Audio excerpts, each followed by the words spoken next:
200 करोड़ का प्रोजेक्ट एक hi tech engine में आई किसी प्रॉब्लम्स की वजह से रुका पड़ा था। पूरी कंपनी का पैसा व भविष्य इस इंजन पर टिका था। देश विदेश से बड़े बड़े इंजीनियर इस इंजन पर अपना तजुर्बा आजमा चुके थे, पर कोई भी कोर प्रॉब्लम को समझ नहीं पा रहा था।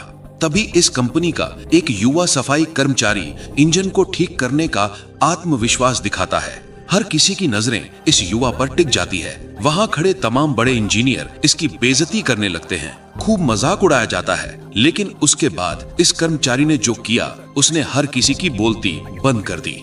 आखिर इस सफाई कर्मचारी की असलियत क्या थी? किस मजबूरी ने इसे सफाई कर्मचारी बना दिया था? इससे पहले कि शानदार सीख और मोटिवेशन से भरे इस वीडियो को शुरू करें, आप चैनल को सब्सक्राइब कर लो ताकि जिंदगी बदल देने वाली ऐसी वीडियो आपको रोज मिलती रहे। कहानी की शुरुआत होती है बेंगलोर के रिंग रोड के नजदीक स्थित ये विशालकाय लग्जरी बिल्डिंग से, जो कि टेक जोन ऑटोमोबाइल कंपनी की है। ये इनका मेन हेडक्वार्टर है। न सिर्फ इस बिल्डिंग की भव्यता बल्कि इस कंपनी की टेक्नोलॉजी एंड सर्विसेज के चर्चों के चलते ये कंपनी आकर्षण का केंद्र बनी रहती है। देश भर के लाखों लोगों का सपना होता है कि उसे भी इस कंपनी में कोई अच्छी जॉब मिल जाए। ये कंपनी वर्तमान और भविष्य को ध्यान में रखकर टेक्नोलॉजी को विकसित करती है, जैसे हाई टेक ट्रांसपोर्ट ट्रक के इंजन, बस के इंजन, शिप इक्विपमेंट्स और कुछ ऐसी मशीनरीज तैयार करते हैं जो डिफेंस सिस्टम के लिहाज से बेहद सुरक्षित व सुविधाजनक होते हैं। हालांकि कंपनी के अंदर का माहौल कुछ अच्छा नहीं था। कंपनी की सीईओ थी प्रिया शर्मा, जिनकी उम्र लगभग 35 साल थी। उनका तरीका एकदम सख्त था। बात करने के तरीके में तंज और तिरस्कार की भावना छुपी रहती थी।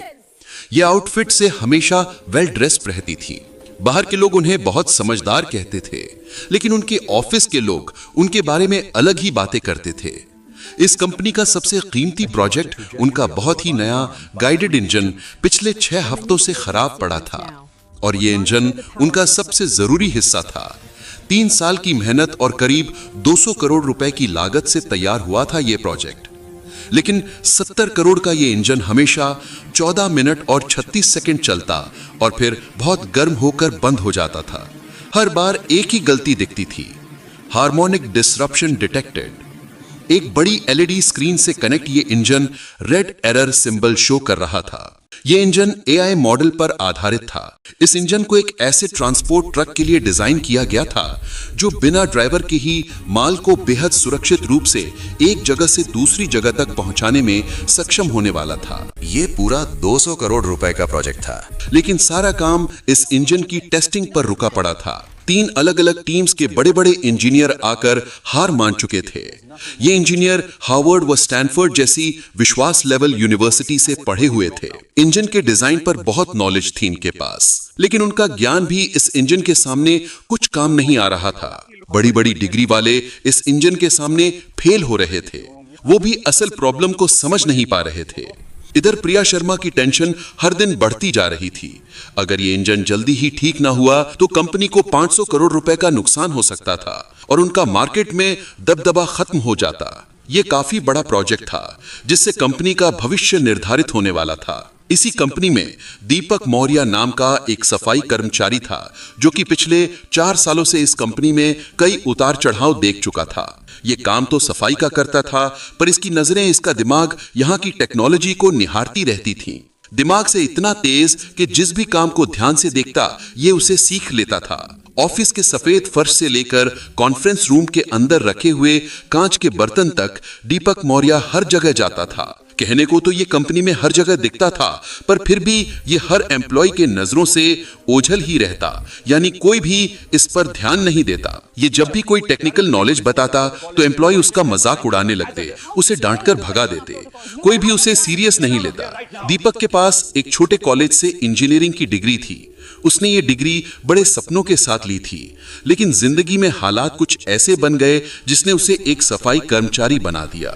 क्योंकि उसकी मां को फर्स्ट स्टेज कैंसर था, जिसका इलाज तो था पर वो बहुत महंगा था और हर इलाज का खर्चा इतना ज्यादा था कि अगर वो बड़ा इंजीनियर बनने का सपना देखता तो मां का इलाज रुक जाता। उसने अपना सपना नहीं चुना बल्कि मां का इलाज चुना, जिसके लिए पैसे जोड़ने के लिए वो कोई भी काम करने के लिए तत्पर हो गया। हालांकि इस कंपनी से अच्छी जगह कोई हो ही सकती थी जहां उसे कुछ न कुछ सीखने को मिलता था। इसीलिए वो कहीं और काम न करके इस कंपनी में सफाई कर्मचारी बन गया। दीपक दिन भर ऑफिस में रहता, लेकिन उस इंजन की आवाज उसे हमेशा सुनाई देती थी। रात को जब सब लोग घर चले जाते और वो कॉन्फ्रेंस रूम का सफाई करता, तो वो चुपके से इंजन के ब्लूप्रिंट्स पढ़ता था। उस इंजन का दिमाग सफाई में नहीं, उसके डिजाइन में लगा रहता था। उसने देखा कि इंजन जर्मनी में छोटे यूनिट में बना था, लेकिन उसका एआई सॉफ्टवेयर अमेरिका के बड़े यूनिट्स में सेट किया गया था। एक छोटा सा यूनिट बदलने का फर्क एक बड़ी गलती पैदा कर रहा था। दीपक का जीवन बड़ा संघर्ष भरा रहा। 9 साल की उम्र में दीपक के पिता चल बसे। तब से माँ और दादाजी की देखरेख में ही दीपक पला बढ़ा। दीपक की पढ़ाई लिखाई से लेकर घर के तमाम खर्चों को दादाजी ही पूरा करते। दादाजी का एक पुराना गैराज था। दीपक पढ़ाई लिखाई में बहुत अच्छा था, तेज बुद्धि का था। वो अक्सर स्कूल से आकर अपने दादाजी के गैराज पहुंच जाता और उनके काम में हाथ बटाने लगता। दादाजी उस इलाके के सबसे पुराने और जाने माने मैकेनिक थे। उनका तजुर्बा, उनका हुनर काबिले तारीफ था। वो इंजन की आवाज सुनकर ही बता देते कि दिक्कत क्या है। वहीं दीपक भी कुछ कम नहीं था। दादाजी जैसा हुनर तो मानो उसे विरासत में मिल गया हो। दादाजी जब भी किसी गाड़ी को ठीक कर रहे होते तो वो बड़े ध्यान से देखता, वो चीज को बारीकी से समझता। दादाजी भी उसे छोटी बड़ी बारीकियां बताने लगे। दीपक की उम्र भले कम थी, पर उसकी लगन और उसका इस काम में प्यार व समर्पण देखकर दादाजी दीपक को भी मैकेनिक के काम की बारीकियां बताने लगे। दादाजी दीपक का नाजुक हाथ चल रहे इंजन पर रखते थे और कहते थे, बेटा इस धड़कन को महसूस करो। एक इंजन तुम्हारे डिग्री से कोई मतलब नहीं है, उसे सिर्फ उसके धड़कन सुनने वाले की जरूरत है। मशीन की भाषा समझो, वो तुमसे कभी झूठ नहीं बोलेगी। दादाजी ने उसे सिखाया था कि इंजन को उसकी आवाज से, उसके वाइब्रेशन यानी कंपन से और यहाँ तक कि हल्की सी बदबू से भी कैसे प्रॉब्लम की पहचान की जाती है। दादाजी ने सीख दी कि बेटा, जीवन में कोई काम तब तक ही मुश्किल लगता है जब तक उसकी सही जानकारी हमारे पास नहीं होती। जब तुम पूरी लगन से सीखोगे तो दुनिया का कोई भी काम जल्दी सीख सकते हो और बार बार प्रैक्टिस मेहनत तुम्हें तुम्हारे काम में कुशल बनाएगी, तुम्हारी स्किल को निखारेगी। 16 साल की उम्र तक दीपक इतना माहिर हो गया कि वो पूरा इंजन अब आंख बंद करके बना सकता था। लेकिन फिर हालात बदल गए। दादाजी एक दिन चल बसे। उनके अंतिम संस्कार में शहर भर के मैकेनिक और इंजीनियर आए थे, लेकिन दीपक मन में वो ज्ञान और हाथों में हुनर आज भी था। उसके अंदर चीजों को जानने समझने की प्रबल इच्छा उसे इस कंपनी में ले आई थी। गुरुवार का दिन था।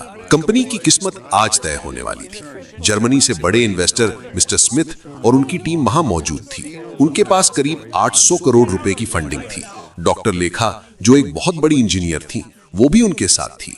उनकी तेज नजर से कोई गलती छुप नहीं सकती थी। एक बड़े हॉल के अंदर प्रिया शर्मा की मौजूदगी में उस नए इंजन का आखिरी टेस्ट चल रहा था, जिसपे बहुत बड़ी डील टिकी हुई थी। लेकिन इंजन कुछ समय चलते ही बंद हो जाता। इंजन से निकलता धुआं सबकी चिंता का बादल बन गया। प्रिया शर्मा ने तुरंत एक इमरजेंसी मीटिंग बुलाई। हॉल में 200 एम्प्लॉइज जमा हो गए। प्रिया ने घबराहट वाली आवाज में कहा, इंजन काम नहीं कर रहा है, अब हम खर्चे कम करेंगे।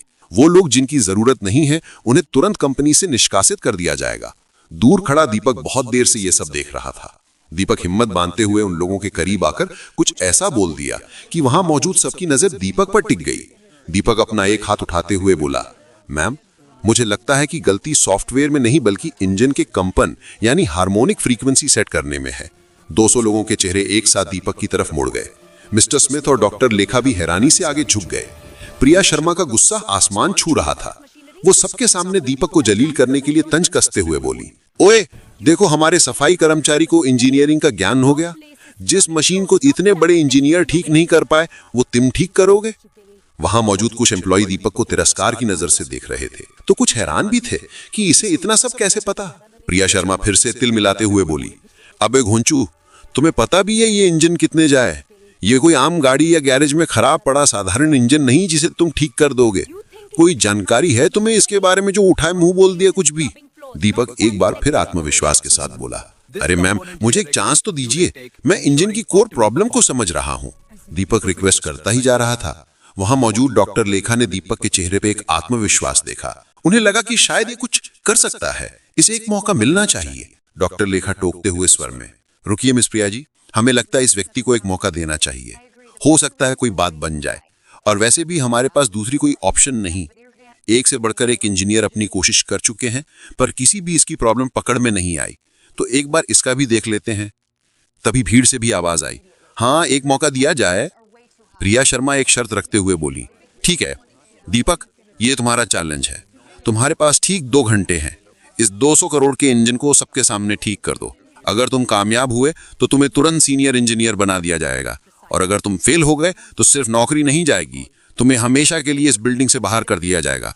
और मैं खुद तुम्हारे बारे में सबको बताऊंगी कि तुम कितने बड़े नाकामयाब आदमी हो।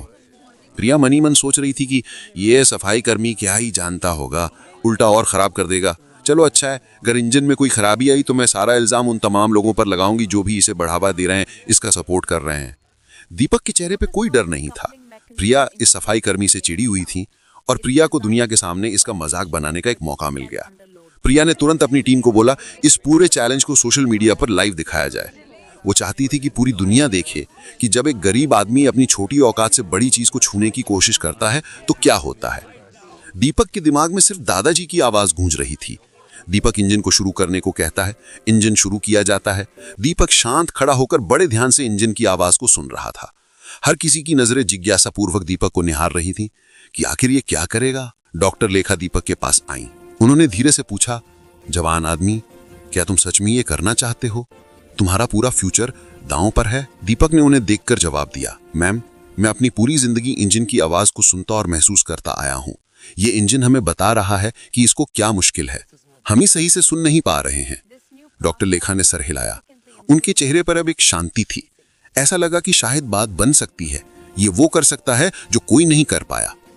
दीपक इंजन की तरफ बढ़ा। उसने अपने हाथ उसके लोहे की बॉडी पर रखे। उसने आंखें बंद कर लीं।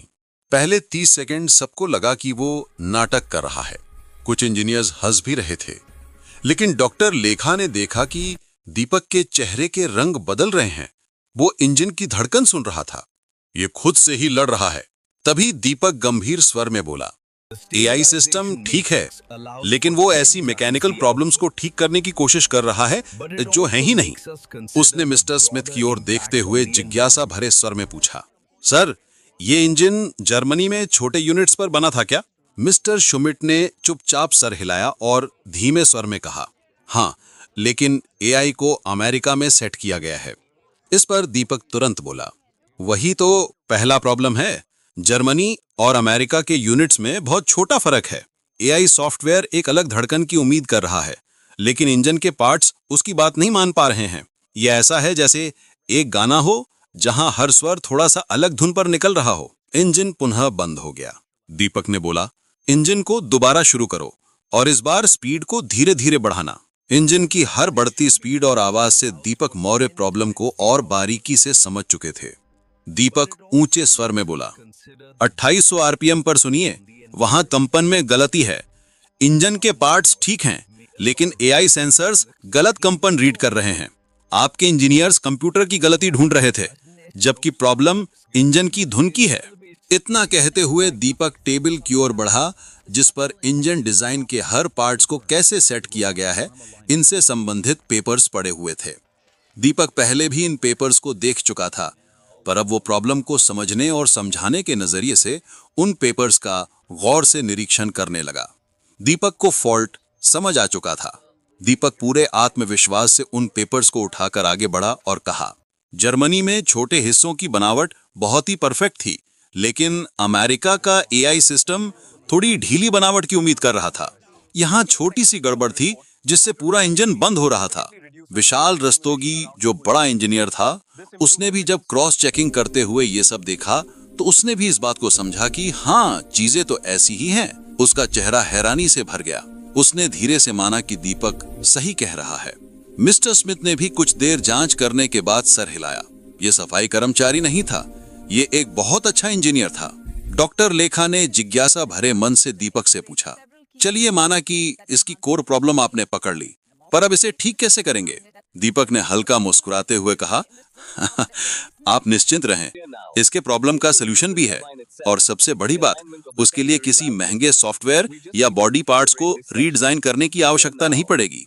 कोई महंगा खर्च नहीं है। दीपक की बातें सभी को अनसुलझी पहेली की तरह लग रही थी कि आखिर ये कहना क्या चाहता है।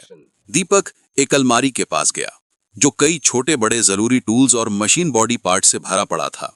दीपक वहां से एक छोटी सी मेटल की डिस्क निकाल कर लाया जो हॉकी पक जितनी थी। ये सबको दिखाते हुए दीपक कहने लगा, ये एक हार्मोनिक डैम्पनर है। इंजन और एआई दोनों ठीक हैं। इन्हें सिर्फ एक दूसरे की भाषा समझाने वाले की जरूरत है। ये छोटी सी चीज कंपन के फर्क को जोड़ देगी। दोनों के बीच तालमेल व संतुलन बनाने के लिए इसका अहम रोल होगा। प्रिया शर्मा का घमंड पूरी तरह से टूट गया। वो बोल पड़ी, तुम कह रहे हो कि ये 3000 रुपए का मशीन पार्ट हमारा मिलियंस का प्रॉब्लम ठीक कर देगा? तुम्हारा दिमाग तो खराब नहीं हो गया? कुछ भी बोले जा रहे हो। दीपक ठंडे और शांत स्वर में बोला, सबसे अच्छे हल हमेशा सबसे आसान होते हैं मैम। इसके बाद दीपक इंजन के एक पार्ट्स बाहर निकालता और इस डैम्पनर को उसमें सेट करने लगता। वो इतनी बारीकी से इस कार्य को अंजाम दे रहा था कि हर कोई वहां उसकी कार्य कुशलता की तारीफ बांध रहा था। दीपक ने पूरी सफाई के साथ 12 मिनट में डैम्पनर इंजन में सेट कर दिया और पार्ट्स को इंजन में पुनः जोड़ दिया। उसके हाथ वही पुरानी दादाजी की सिखाई मेहनत बता रहे थे। इसके बाद दीपक कुछ सेकंड के लिए इंजन के सामने हाथ जोड़कर आंखें बंद कर मन ही मन प्रार्थना करता है, मानो वो दादाजी से आशीर्वाद मांग रहा हो। आंखें खोलते ही दीपक गंभीर व संधे हुए स्वर में बोला, इंजन टेस्ट के लिए रेडी है। घड़ी में 1 घंटा 47 मिनट ही हुए थे। उधर दीपक की ये तमाम हरकतें सोशल मीडिया पर लाइव दिखी जा रही थी। हर किसी की नजरें, फिर चाहे वो सोशल मीडिया पर या वहां मौजूद सभी एम्प्लॉय इंजीनियर, हर कोई जिज्ञासा भरी नजरों से उस पल को निहार रहा था कि क्या इंजन ठीक से चलेगा अब। डॉक्टर लेखा ने बोला, इंजन चालू करो। पूरे रूम में शांति थी। चाबी घूमी और जब इंजन चालू हुआ तो आवाज में फर्क साफ था। अब आवाज में एक गहरा और स्मूथ कंपन था। स्क्रीन पर हमेशा की तरह लाल और पीली लाइट्स नहीं, सिर्फ हरी लाइट्स थीं। इंजन का टेम्परेचर बिल्कुल सही था। डॉक्टर लेखा की आंखों में खुशी से चमक उठी। उन्होंने कहा, 40 साल में मैंने इतनी साफ रीडिंग कभी नहीं देखी थी। इंजन अब 97.3% अच्छे से चल रहा है। ये तो अद्भुत है, विश्वास नहीं होता। प्रिया के चेहरे का रंग उड़ गया, लेकिन वो फिर भी हार नहीं मानी। वो ऐंठते हुए कड़क शब्दों में बोली, ठीक है चल रहा है, लेकिन क्या ये ट्रक को चला सकता है? उसने नीचे खड़े बड़े ट्रक की तरफ इशारा किया। दीपक ने सिर्फ सर हिलाया और बोला, हाँ मैम। इंजन की पावर ट्रक के सिस्टम्स में चली गई। पहली बार 6 हफ्तों में वो बड़ी गाड़ी चालू हो गई। वो ट्रक पार्किंग से बाहर निकला। इंजन की पावर और एआई के जटिल कमांड सिस्टम के तालमेल पर ट्रक बेहतरीन तरीके से चल रहा था और हर रूल को फॉलो कर रहा था। वो ट्रक 37 मिनट तक चलता रहा। मिस्टर स्मिथ और उनके साथी बहुत खुश हुए। ये परफॉर्मेंस उनके सारे पुराने प्लान से भी बेहतर थी। डॉक्टर लेखा ने जब इंजन बंद करने को कहा तो पूरे रूम में सबने सुकून की सांस ली। 6 हफ्ते की नाकामयाबी सिर्फ 1 घंटा 47 मिनट में ठीक होकर बड़ी सफलता में बदल गई थी, और वो भी एक सफाई कर्मचारी के हाथ से। डॉक्टर लेखा आगे बढ़कर दीपक से हाथ मिलाया। तुम्हारी समझ और हल दोनों बहुत अच्छे थे। तुम्हारे दादाजी को गर्व होगा। मिस्टर स्मिथ ने तुरंत घोषणा करते हुए कहा, हम अपना इन्वेस्टमेंट 20% बढ़ा रहे हैं, लेकिन हमारी एक शर्त है। हमारी यूरोपियन इंजन टीम को मिस्टर दीपक मौर्य ही लीड करेंगे। 20% ज्यादा पैसा मतलब कंपनी के लिए बहुत बड़ा बदलाव था। डॉक्टर लेखा ने बिना देर किए दीपक को तुरंत डायग्नोस्टिक्स इंजीनियर बना दिया। उसकी तनख्वाह 3 गुना हो गई और उसे कंपनी शेयर्स भी मिले। दीपक की आंखों में कामयाबी की चमक के साथ खुशी के 2 आंसू भी थे। दीपक अब दिखने वाला सफाई कर्मचारी नहीं, वो कंपनी का सबसे जरूरी इंजीनियर बन गया। प्रिया शर्मा खिड़की के पास एकांत खड़ी थी। उसका लाइव स्ट्रीम अभी भी चल रहा था, लेकिन लोग अब उसे ही गुस्सा दिखा रहे थे। लोग रोहन की तारीफ कर रहे थे और प्रिया के घमंड पर सवाल उठा रहे थे। 2 हफ्तों के अंदर सारी चीजें बदल गईं। बोर्ड ने प्रिया की लीडरशिप पर सवाल उठाए। उसके पुराने ईमेल्स जिसमें उसने रोहन की बेइज्जती की थी, सबूत बन गए। प्रिया शर्मा को सीईओ की पोस्ट से हटाकर सिर्फ स्ट्रेटेजिक एडवाइजर बना दिया गया। उसकी तनख्वाह भी बहुत कम हो गई और उसके सारे बड़े फैसले लेने की पावर छीन ली गई। उसे एक बड़ी गलती का सामना करना पड़ा। दीपक की जिंदगी पूरी तरह बदल गई। उसको नया ऑफिस, नई कार और सबसे ज्यादा इज्जत मिला। कंपनी ने एक नया नियम बनाया कि अब हर एम्प्लॉय की बात को, चाहे वो किसी भी छोटी पोजीशन पर हो, ध्यान से देखा जाएगा। रोहन की कहानी की वजह से कंपनी का स्टॉक भी 15% बढ़ गया। 6 महीने बाद दीपक अब जर्मन इंजीनियर्स के साथ मिलकर काम कर रहा था। उसकी मां का इलाज अब पूरा हो चुका था। उसके घर में दादाजी की तस्वीर और उसका पुराना डिप्लोमा आज भी रखा था। लेकिन अब उनके साथ नए अवार्ड्स भी थे। एक दिन प्रिया शर्मा रोहन के पास आई, एकदम सिंपल कपड़ों में। उसका पुराना अहंकार खत्म हो गया था। वो विनम्र स्वर में बोली, दीप, मुझे माफी चाहिए, मैं तुम्हारी तरह लीडर बनना सीखना चाहती हूँ। दीपक को दादाजी और माँ की सीख याद आई कि सबको एक मौका मिलना चाहिए। दीपक बोला, बहन, तुम्हें सिर्फ मशीन की धड़कन सुनना ही नहीं, लोगों की बात सुनना भी सीखना होगा। प्रिया मुस्कुरा उठी। तो दोस्तों, इस तरह हुनर, तजुर्बा और अच्छे संस्कार ने जिद और घमंड को हरा दिया। सच्चा ज्ञान बड़ी डिग्री में नहीं, दिल और दिमाग की समझ में होता है। अगर आपको ये कहानी पसंद आई तो प्लीज इस चैनल को लाइक, सब्सक्राइब करना मत भूलिएगा। आप हमारी वीडियो किस शहर से देख रहे हैं, कमेंट में जरूर बताएं।